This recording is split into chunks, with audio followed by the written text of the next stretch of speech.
संयम का पालन करती हैं, ब्रह्मचर्य धर्म के लिए अपनाती हैं और उस धर्म के द्वारा जिन धर्म की महती प्रभावना करती हैं। जब एक राज्य का दरवाजा नहीं खुल रहा था और दरवाजा नहीं खुल रहा था, उस समय है ना किसी ने कहा ये दरवाजा कैसे खुलेगा, तो उस समय किसी दिगंबर महामुनिराज ने बताया, किसी दिगंबर महामुनिराज ने बताया कि ये दरवाजा है ना किसी सती के द्वारा खुलेगा। अगर कोई स्त्री हो जो ब्रह्मचर्य धर्म का पालन करती हो, उसके पैर का अंगूठा लगेगा और उसके पैर के अंगूठा लगते ही नमो सिद्धाड़म, उसके पैर का अंगूठा लगते ही वो दरवाजा, नगर का दरवाजा अपने आप क्या हो जाएगा, खुल जाएगा। दरवाजा अपने आप खुल जाएगा। अब किससे पूछा जाए कि ब्रह्मचर्य धर्म का पालन कौन करता है, किससे ऐसा पूछा जाए। ऐसे समय में राजा ने आदेश निकाला, राजा ने ऐसे समय राजा ने आदेश निकाला कि नगर की सारी स्त्रियों के लिए अपने दाएं पैर का अंगूठा इस दरवाजे में लगाना है, इस दरवाजे में लगाना है। नगर की हजारों स्त्रियों ने वह दरवाजे में अंगूठा लगाया, लेकिन वो दरवाजा क्या नहीं हुआ, खुला नहीं। अंत में नीली देवी आई, है ना, नीली नाम की जो कुमारी कन्या थी, उस नीली ने जैसी नगर के दरवाजे में अपना पैर का अंगूठा लगाया और दरवाजा क्या हो जाता है, खुल जाता है। इतने सारे नगर में सिर्फ एक ही ऐसी स्त्री थी जो निर्दोष ब्रह्मचर्य धर्म का पालन करती थी। तुमने अपने ब्रह्म धर्म का घात किया, क्यों? तुम रूप पर मोहित हुए, घात हुआ है तुम्हारा ब्रह्म धर्म। क्यों कहा तुमने ये सुंदर है? अगर स्त्री के मन में ऐसा भाव आता है ये पुरुष कितना सुंदर है, कितना अच्छा है ये पुरुष है, अगर ऐसा भाव उसके मन में आता है, उसने अपने अंदर ब्रह्म धर्म का घात किया है। और जब कोई सुंदर लगता है, पसंद आता है, तो उससे हम बात करने की चेष्टा करते, उसके पास में जाने की हम चेष्टा करते, उसके लिए अपने घर पर बुलाते, उसके लिए चाय पिलाते हैं, उसके लिए नाश्ता कराते, उसके लिए अपने ओर आकर्षित करते हैं। निश्चित कहीं ना कहीं तुम्हारे मन में राग रहा, ये सुंदर असुंदर दोनों भाव, ये राग और देश की परिणति है। इसलिए ध्यान रख करके चलना, कौन सुंदर कौन असुंदर, कौन कुरूप कौन स्वरूप, ये हमारी आत्मा का स्वरूप नहीं है। इसलिए दिगंबर महामुनि उनके सामने मौन रहा करते हैं, अपनी दृष्टि को नीचे रखा करते हैं। हे मित्र, ध्यान रख करके चलना, कितना बड़ा प्रश्न होगा, बोलो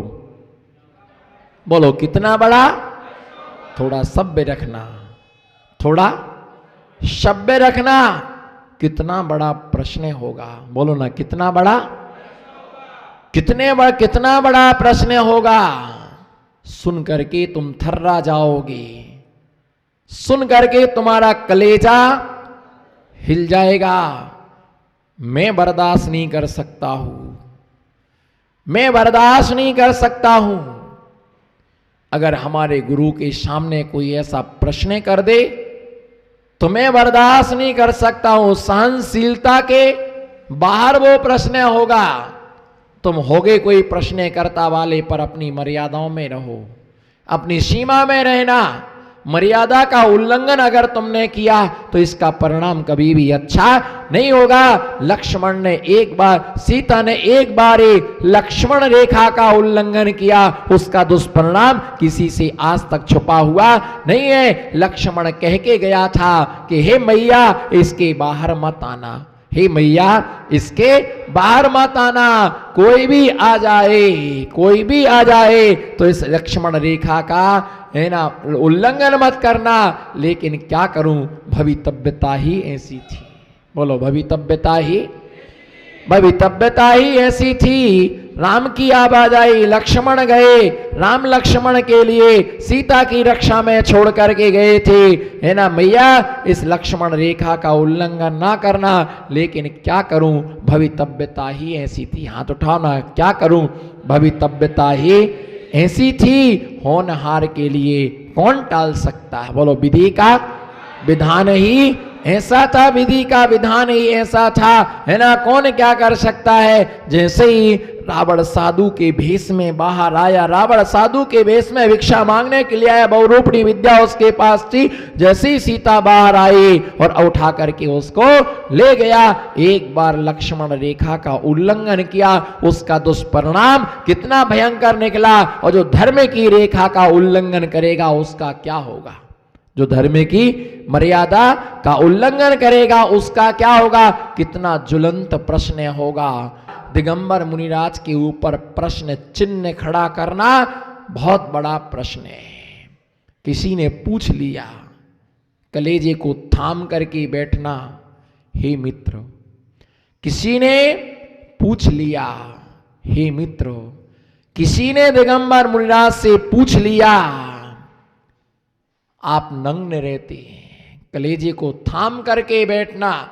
अगर मेरे गुरु के सामने प्रश्न होता तो मैं शायद अपने आप को रोक ना पाता। दिगंबर मुनिराज से प्रश्न किया, तुम नग्न रहते हो, निर्वस्त्र रहते हो, कपड़े नहीं पहनते हो, आपके सामने महिलाएं आती हैं, आपके सामने कन्याएं आती हैं, आपके सामने बालिकाएं आती हैं, आपके पास में आहार देने के लिए खड़ी रहती हैं, आपके पास स्वाध्याय में आती हैं, कितनी कितनी सारी महिलाएं, एक से एक सुंदर महिलाएं आती हैं। कैसे आप अपने आप को संभालते होंगे, कैसे आप ब्रह्मचर्य धर्म का पालन करते होंगे।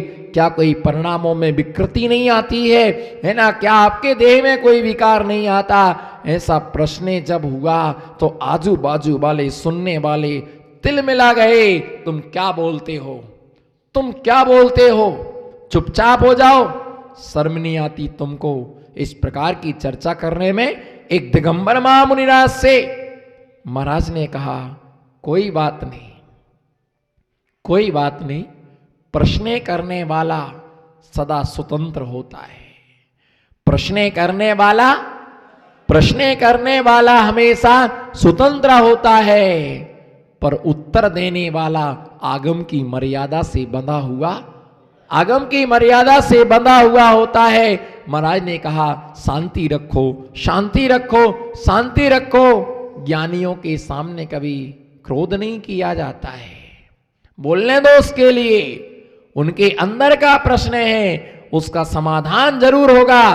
बोलो तुम प्रश्न क्या है, आप चिंता मत करो। भयभीत हो गया, गुरुवर अभय दान दीजिए। और महाराज ने कहा, तुमको अभय दान दिया जाता है, तुम्हारे प्राणों की रक्षा मैं करूंगा, तुम्हें चिंता करने की आवश्यकता नहीं है, आप डरो मत, आप बोलो। उसने कहा, ब्रह्मचर्य धर्म का पालन कैसे करते। इतनी सारी महिलाएं, इतनी सारी बालिकाएं, इतने सारे लोग यहां पर आते हैं, कैसे आप पालन करते होंगे। तो महाराज ने कहा, देखिए, सदे हुए साधक के सदे हुए शब्द, बोलो, सदे हुए साधक के सदे हुए साधक के सदे हुए शब्द होते हैं, पगे हुए शब्द होते हैं। और महाराज ने कहा कि जब हमारे सामने कोई बड़ी महिला आती है, बुजुर्ग महिला आती है, उसको देख करके मेरे भाव होते हैं, ये मेरी माँ है, ये मेरी माँ है, ये मेरी, मुझे उसको देख करके मातृत्व का भाव उत्पन्न होता है, ये मेरी माँ है।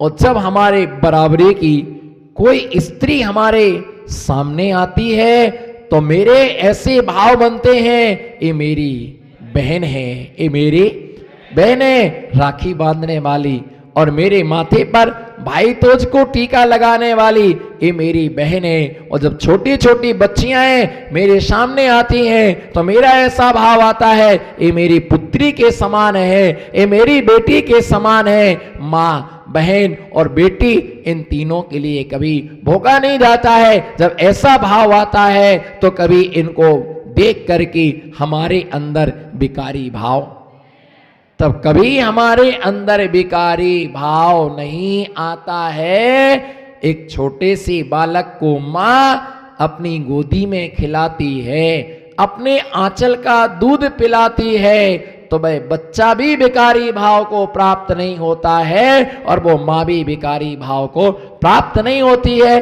क्योंकि वात्सल्य से उसने आंचल का पान कराया है, वात्सल्य से आंचल का पान कराया है।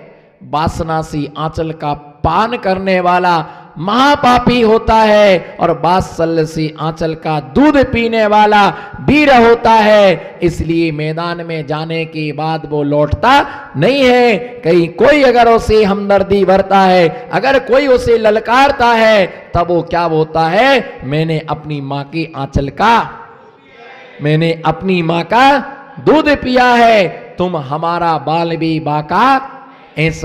ऐसा जुनून उत्पन्न होता है, हमने अपनी माँ का दूध पिया है, तुम में हिम्मत हो, आ जाओ सामने, हमने अपनी माँ का दूध पिया है, तुम्हारी ताकत हो, आ जाओ सामने, तुम हमारा कुछ नहीं कर सकते, माँ के दूध में इतनी ताकत होती है। तुम क्या समझो, निप बोल से दूध पीने वाला कायर ठहरा, निप बोल से दूध पीने वाला कायर है। और दासियों के आंचल का दूध पीने वाला जो माताएं बच्चे इसको जॉब करती हैं, स्कूल में पढ़ाने के लिए जाती हैं, नौकरियां करती हैं, धाय के हाथ में बच्चों को सौंप करके जाती हैं, वो धाय अपनी आंचल का दूध पिलाता है। कायर कहीं का कायर ठहरेगा, है ना, वीर नहीं हो सकता है। वो कभी नहीं कह सकता कि मैंने अपनी आंचल का दूध पिया है, वो यही कहे मैंने धाय का दूध पिया है, मैं तेरा कुछ नहीं कर सकता हूं। और डरपोक कहीं क्या हो जाएगा, भाग जाएगा, डरपोक भाग जाएगा, है ना, कुत्ता भी भौंकेगा तो भी भाग जाएगा। और माँ के आंचल का दूध पिया होगा तो शेर से भी टक्कर, बोलो शेर से भी टक्कर, बोलो शेर से भी ले लेगा टक्कर। और धाय के आंचल का दूध पिया होगा तो कुत्ते को देख करके आ जाएगा, कुत्ते को देख करके आएगा चक्कर। और अपनी माँ का दूध पिया होगा तो शेर को देख करके भी ले लेगा टक्कर, है ना। सारे दूध, भैंस का दूध नुकसान कर सकता है, गाय का दूध नुकसान कर सकता है, लेकिन माँ के आंचल का दूध कभी भी नुकसान, माँ के आंचल का दूध कभी भी किसी बच्चे को नुकसान नहीं करता है। इसी प्रकार से किसी की बातें तुम्हें नुकसान कर सकती हैं, किसी के वचन नुकसान कर सकते हैं, रिएक्शन, इन्फेक्शन हो सकता है, लेकिन जो अष्ट प्रवचन माताओं के वचन हैं, प्रवचन हैं, वो कभी किसी को नुकसान, जिनेंद्र भगवान की वाणी कभी किसी को रिएक्शन नहीं करती। जिसने जिनेंद्र भगवान के वचन सुने उनकी नैया पार हो गई, है ना, उनकी नैया पार हो गई। और निश्चित मान के चलो कि हमारे पास भगवान की पूजा के लिए समय नहीं है, पर भोजन करने के लिए समय है, बातें करने के लिए समय है, पर तत्व चर्चा करने के लिए समय नहीं है। बाहर 1 घंटे खड़े होकर के बातें कर सकते हैं, पर मंदिर में खड़े होकर के नमोकार मंत्र की एक माला, नमोकार मंत्र की एक माला नहीं फेर सकते हैं। हम इधर उधर दुकानों पर गप्पा सप्पा कर सकते हैं, पर प्रवचन सभा में आकर के प्रवचन नहीं सुन सकते हैं। भैया कैसे हो कल्याण, कैसे हो कल्याण, कम से कम इतना तो सोचो कि हमने जैन कुल में क्या लिया है, जन्म लिया है। अगर मिलेच्छों में जन्म होता तो इन दिगंबर मुनियों का नाम भी सुनने को नहीं मिलता। अगर मिलेच्छ खंड में जन्म लिया होता, वहां धर्म नहीं होता है, वहां पुण्य नहीं होता है, वहां जिनालय नहीं होते हैं, वहां पर दिगंबर मुनिराज वहां पर नहीं होते हैं, वहां पर तुम्हें जिन धर्म में सुनने के लिए नहीं मिलता, वहां कुछ भी तुम्हारे लिए सुनने के लिए प्राप्त नहीं होता। आर्य खंड में जन्म लिया, है ना, इसलिए आर्य खंड में जन्म लेने के कारण से आज तुम्हारे लिए दिगंबर मुनियों के क्या हो रहे हैं, दर्शन हो रहे। तो ऐसी महान व्रत का पालन करने वाला जीव महान होता है। एक दिन ब्रह्मचर्य धर्म का पालन करने वाला जीव असंख्यात जीवों को अभय दान देता है। कितने जीवों को? असंख्यात जीवों के लिए दान देता है। आप विचार करो, एक नली है, एक एक नली है, आप समझ जाना। मैं पूरी बात नहीं कहूंगा, आधी बात कह करके ही मैं छोड़ दूंगा, क्योंकि कुछ मर्यादाएं होती हैं, कुछ मर्यादाएं होती हैं, जिन मर्यादाओं के लिए ध्यान में रख करके हमें वस्तु तत्व का व्याख्यान करना होता है। बस आधा ही कहूंगा, बाकी अब प्रसंग की भाषा आप समझ जाना। थोड़ी सी दया आए तो कभी अष्टमी को संयम रख लेना, कभी दया आए तो 14 के लिए संयम रख लेना, कभी थोड़ी सी करुणा आए तो पर्युषण पर में दया कर लेना। अगर थोड़ी सी कभी करुणा आए तो जिस दिन मुनिराज को आहार दान दो, संकल्प कर लेना आज इस महान संयम का मैं पालन करूंगा। इधर देखो, एक नली है लोहे की, एक नली है, उसमें तिल्ली के दाने आपने भर दिए हैं, उसमें तिल्ली के दाने आपने भर दिए हैं। वो बेचारे सफेद तिल्ली के दाने थे, कुछ काले तिल्ली के दाने थे, और एक लोहे की छड़ी तुमने अग्नि पर खूब गर्म की। लोहे की छड़ी को तुमने अग्नि पर खूब गर्म की, और उस तुमने पुंगी में उस लोहे की छड़ी को डाल दिया। अब बताओ उन तिल्ली के दानों का क्या होगा?